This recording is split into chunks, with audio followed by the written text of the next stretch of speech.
Good morning, everyone. Thank you so much for joining us today. My name is Shatandra Lister. I am a senior transfer advisor in our admissions office. I am joined by some wonderful members of our student life area here at Plattsburgh. So kind of just to give you an overview of what we're going to do today, I'm going to pass it over to our guests in a couple seconds. They are going to introduce themselves, give a kind of brief overview of their area of expertise. And then from there, we're going to take questions. So you have a chat feature that's available to you. Feel free to chat in any questions that you have for any of these different areas. And I will then moderate a panel, which will be about another 15 minutes. And then that will kind of conclude the student life panel for today. So without further ado, I am going to pass it over to Mike first, and then we will get going with the rest of our guests. Good morning, everybody. My name is Mike Howard, and I'm the Director of Intercollegiate Athletics and Recreation. Welcome to what we affectionately refer to as Cardinal Country in the athletic world. Just want to give you a quick snapshot of what we offer in intercollegiate athletics and recreation. We'd like to think we offer something for everybody to stay fun, fit, and keep you healthy. In terms of intercollegiate athletic teams, we've got 18 teams, 18 intercollegiate varsity sports, that is, ranging from ice hockey to track and field to cross country to basketball. And you can find all of our sports offerings on our website, which is gocardinals.com, where you can find that off the main SUNY Plattsburgh website. We've had a lot of success in intercollegiate athletics, 9 national championship teams, and 60 conference championship teams. So we've got quite a history of success in intercollegiate athletics. If you're not interested in participating in athletics, but you want to stay, as I said, fun, fit, and active while you're here on campus, we've got all that as well. We have a number of clubs and organizations that are athletic or recreation related, as well as having a lot of intramural sports. In terms of our club sports, those range from cheerleading to kickline, which are sports that are clubs that do not travel off campus but stay heavily engaged on campus, to clubs who go off campus and travel, like ultimate frisbee and marksmanship and rugby. And then we also offer a really expansive fitness center that offers a number of group exercise classes. Last semester alone, we offered 50 different styles of classes, from kickboxing to martial arts types classes, spinning, so an expansive array of opportunities. So again, we'd like to think that in the world of intercollegiate athletics, recreation, fitness, and clubs, we've got something for everybody. So that gives you a little snapshot of what we have to offer. Right. Hi, folks. My name is Trisha Pellerin. I'm the Campus Housing Director, representing our Campus Housing and Community Living office today.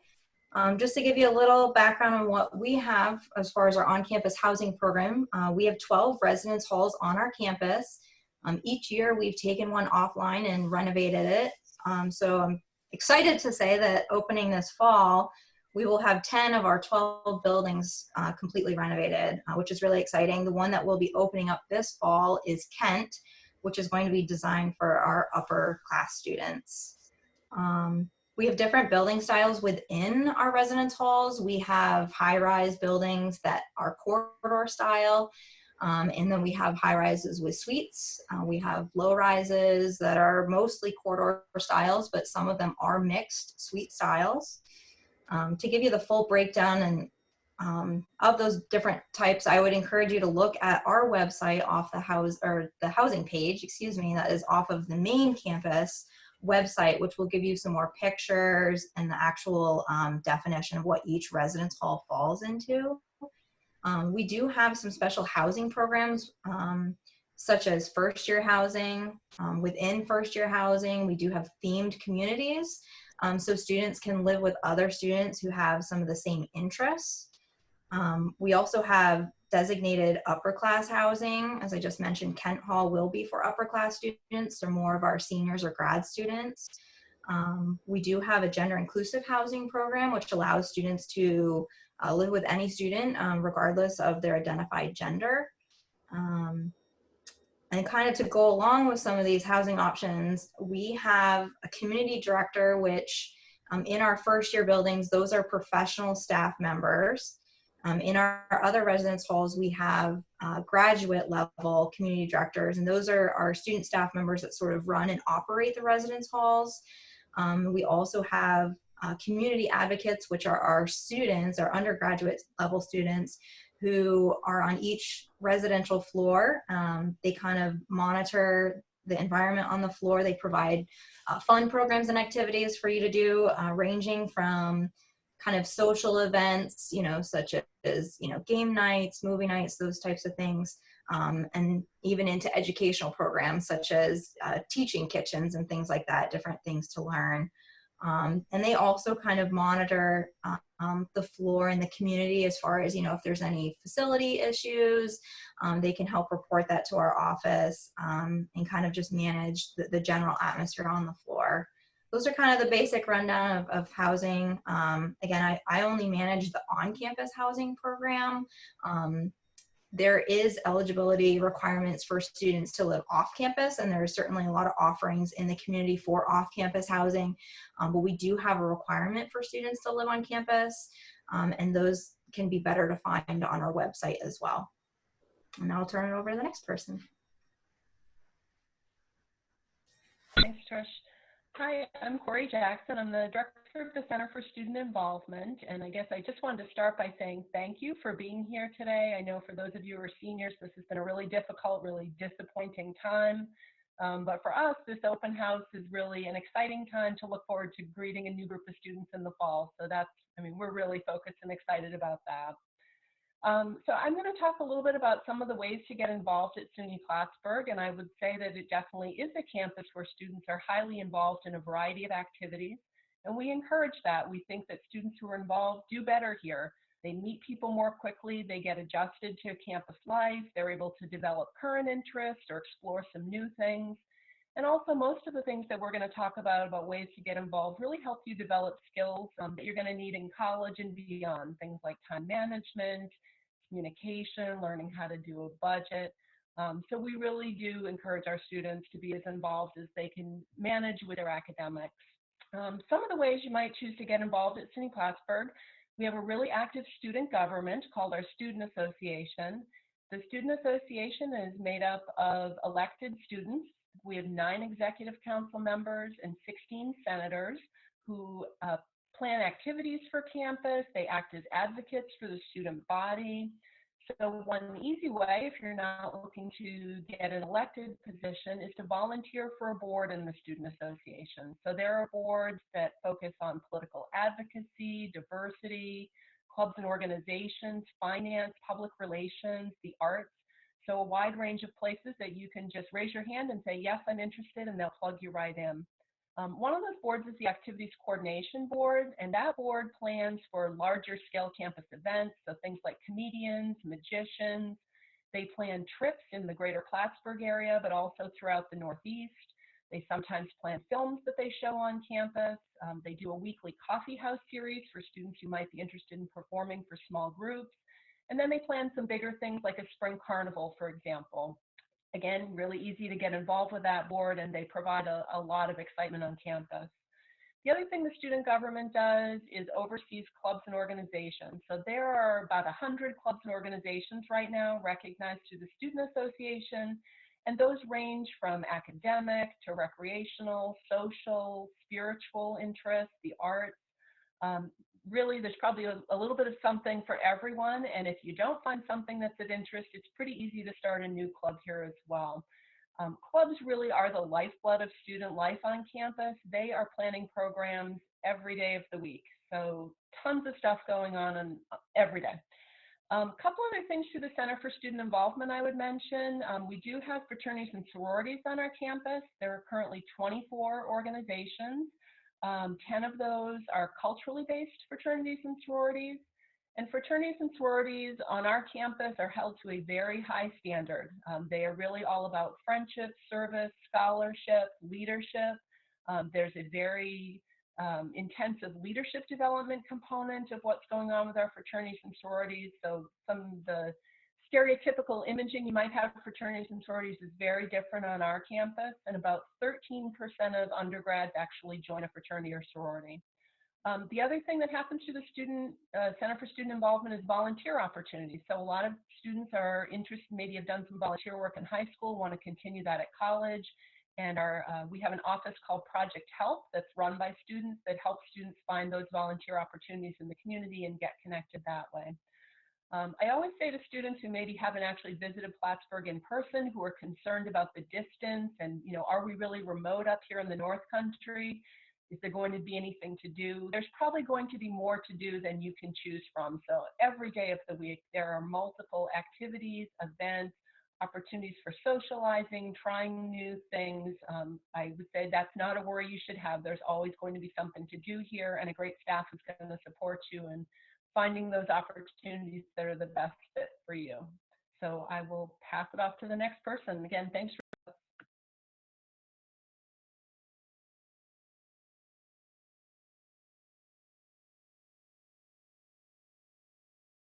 definitely really happy to be here and happy to connect with you all this morning. So my name is Jenny Vernay. I am the staff assistant and program coordinator in the Office for Diversity, Equity, and Inclusion.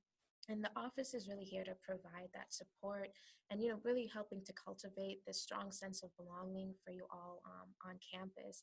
And in doing that, we're hoping to and strive to engage with, the vast range of human experiences that students bring on campus. And when we talk about human experiences, we're really talking about experiences and identities such as, gender and class, ethnicity, communication styles, sexual orientation, even when we're thinking about, neurodiversity and just so much more. And the office is really committed to offering a range of programs and initiatives that really engage with that rich diversity. And through our two offices, our community, our Center for Student, our Center for Diversity, Equity, and Inclusion, called the Community Hub, which stands for Honoring, Unifying, and Belonging. We really do provide that space and that brave space for students and also faculty and staff to really connect and have these open conversations. And we've had different events such as, for example, student clubs, a range of multicultural student clubs have come in to host different programming and events such as Red Table Talks. We held a Black Solidarity Day event that came out of the hub that was really special and connected across campus and across the institution, and invited folks in to be able to learn and educate themselves about the day and different programming and events that the multicultural students have on campus. Our office also houses and encompasses our Title IX office. And so our Title IX office and the hub are located in the same center and is another resource for students for reporting as well as education and prevention. And so through that, we really strive to ensure that our students are first and we're supporting your needs throughout your time at Plattsburgh State. So thank you.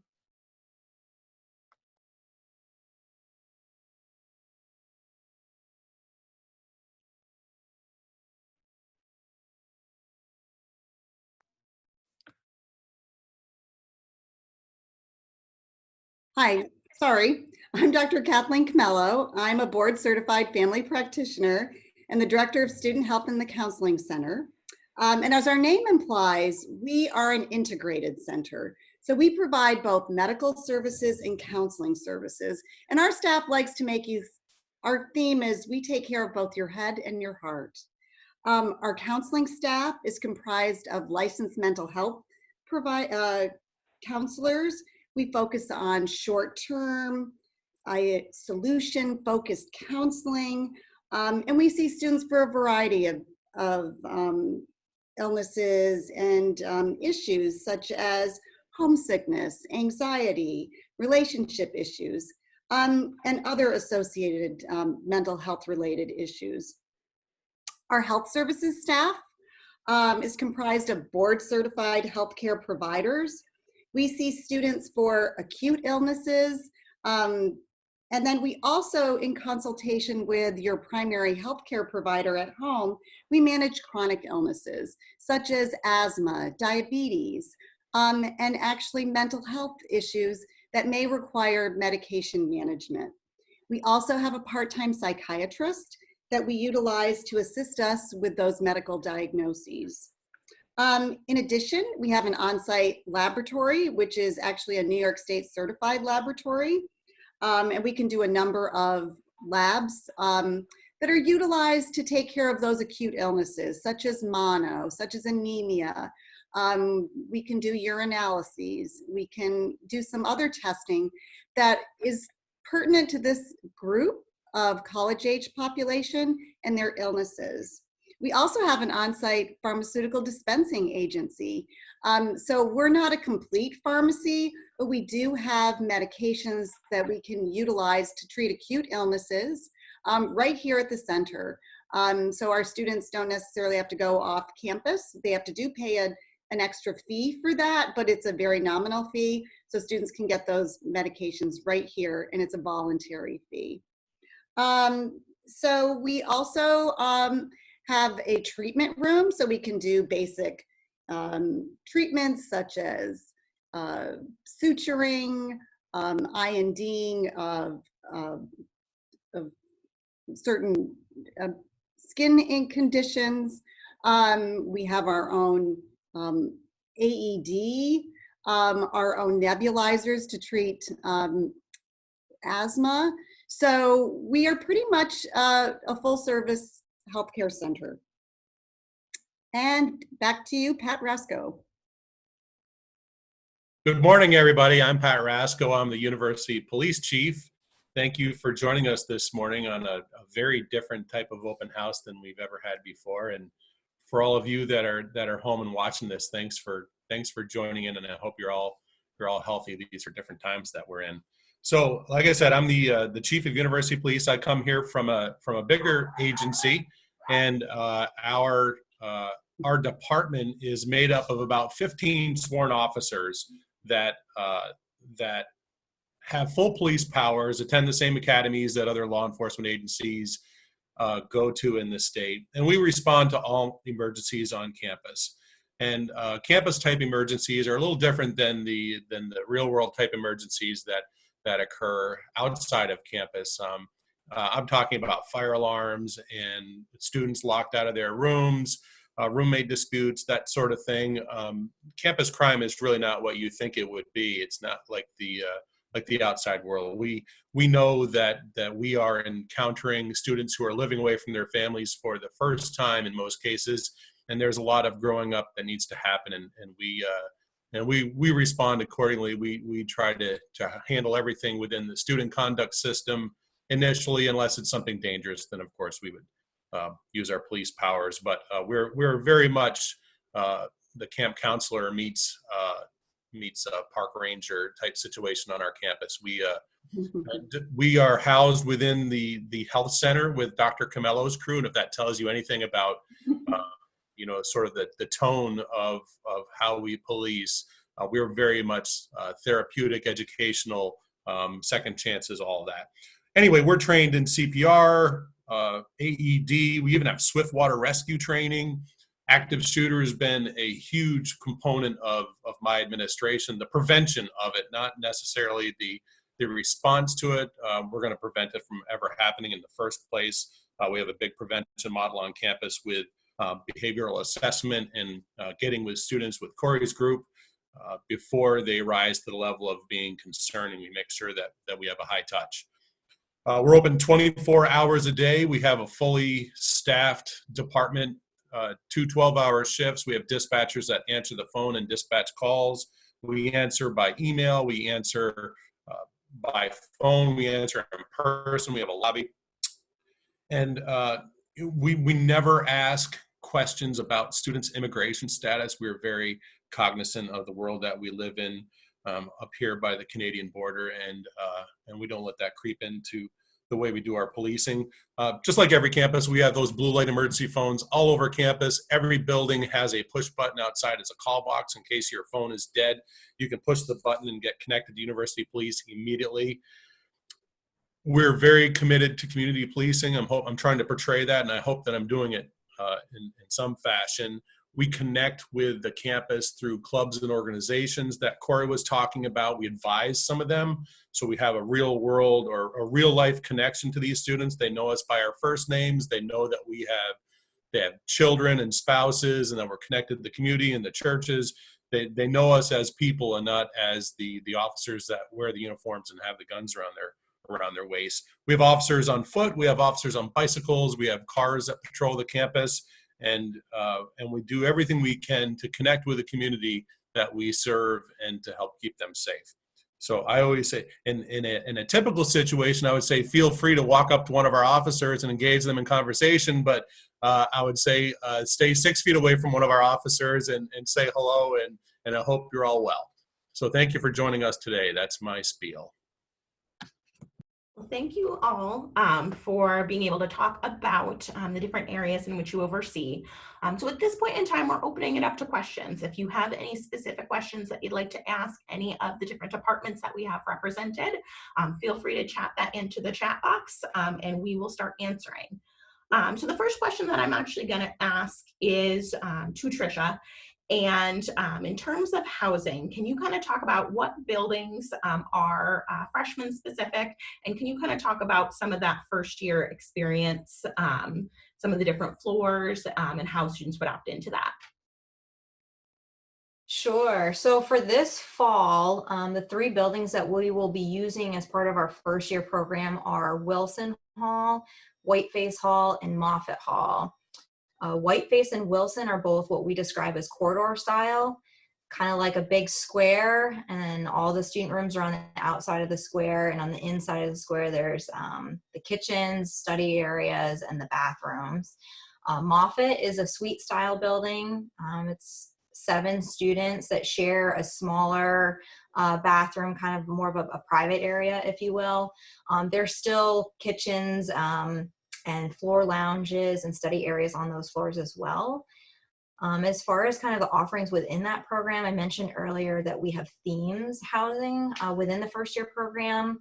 I believe this year we're opening with 8 different themes, just to give you a sense of what some of those are. There's outdoor adventure.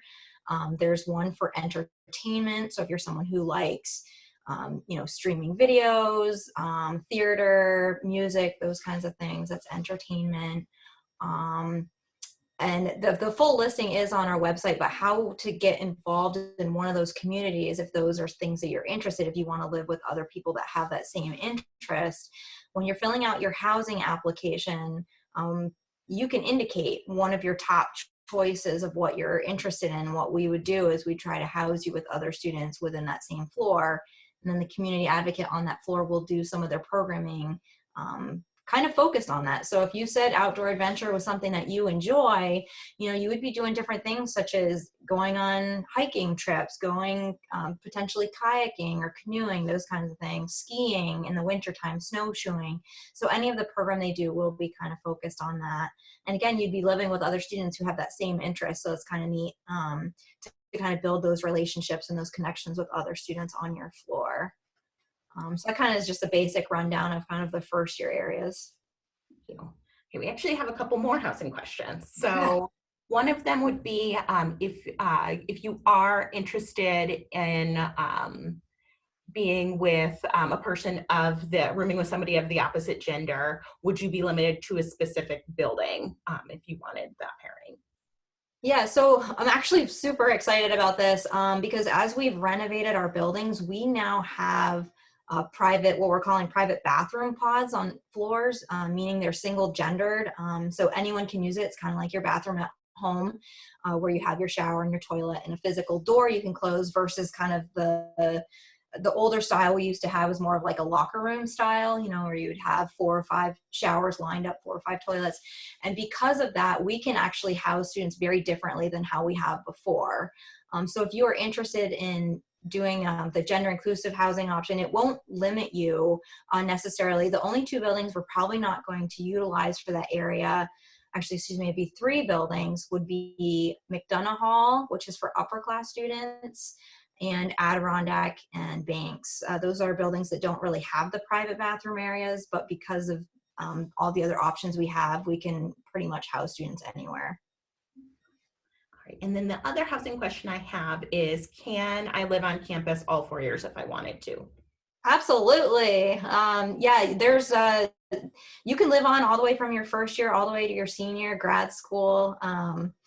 So we're really excited about that. With Kent Hall opening especially, which you can live in any other building, but Kent Hall is really going to be focused on some of our upper class students. So if you choose to stay on into your junior, senior grad student area, it's almost going to feel like apartment living. The only thing you won't have is an actual physical kitchen within the suite you live, but there are smaller areas where you could have 2, maybe 3 students at minimum living in a smaller suite area with your own bathroom, and all the programming in that building will be geared toward kind of you finishing school and moving on to your next step. So, you know, what it might be like to pay off student loans, saving for a mortgage, learning to cook, learning to clean, different things. But yes, you can stay on all 4 years. Thank you. All right, so another question that we have is for Corey. What are some of the ways in which a student would, when they first come to campus, figure out how to get involved and know what different activities are happening on campus? Sure. So a couple of different ways. Lots of times students just walk into our office. It says Center for Student Involvement and they want to get involved. So they just come in and have a conversation with someone in our office, and we're happy to try to figure out a good path forward. At the start of each semester, the Student Association hosts an involvement fair where all 100 clubs and 24 fraternities and sororities, and sometimes people from the recreation world, all come and do informational tabling all in one spot. So that's a great place for students to kind of shop around and find out more about some of the things they might be interested in. So those are usually the best ways.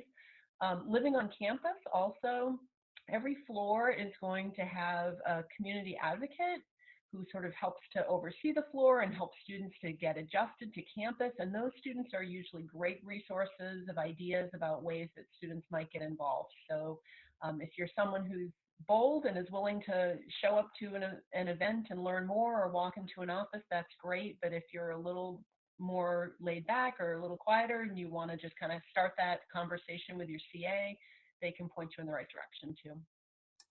Thank you. All right, so another question I have is for Mike.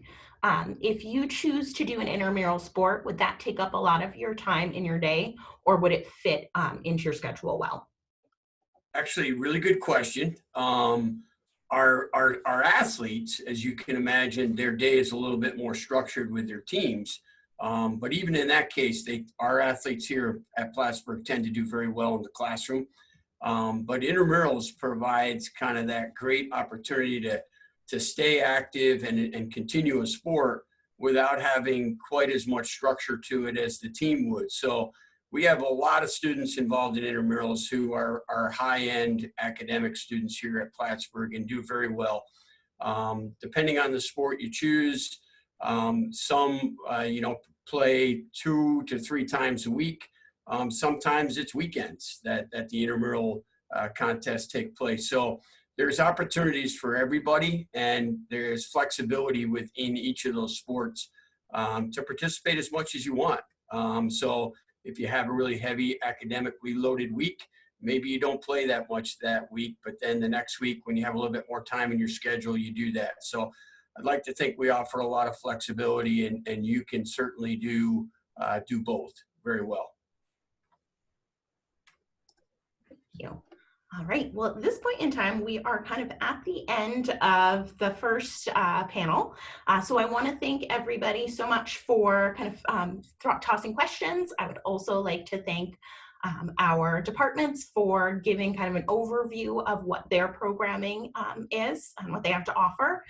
If you do have additional questions, definitely feel free to reach out to us. So admissions@plattsburgh.edu is probably the best way to filter in any questions that you have. And from there, we'll pass that off to the individual departments that we offer. Again, thank you so much. I hope that you enjoy the rest of your day with all the other different panel options and the tour opportunities that you're going to have. And we hope to talk to you soon.